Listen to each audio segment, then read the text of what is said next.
The Senate is under attack. It as an attack when you mentioned kahit marami na rin kami na una pong nagpaputok ng warning shot yung OSAA, hindi yung sabi lang. Okay. Kung tututukan kita ng baril, papasukin ko bahay mo na may baril ako.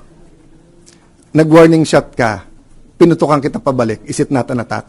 Sorry but I don't think there's any question. The Senate is under attack. Was under attack. All of you, your lives were in danger last night.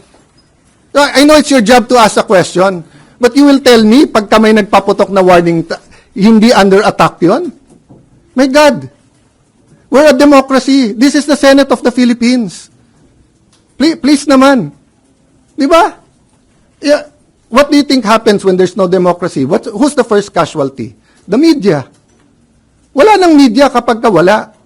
Di ba? Pag sinabing kami muna nagpaputok, umatras sila, or security guard ng GSIS yun, di sabihin nyo, baka ito ay gawa-gawa lang, baka ito ay drama.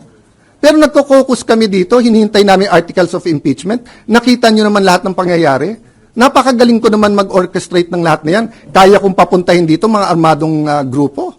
You know my history. I've been in government since 1992. Do you have any history of doing that? O sa Taguig, have we done anything like that ever? No, so, excuse me, I mean, I'm not taking offense at the question, but, you know, if you have any doubt, you're doubting our democracy, you're not doubting my statements.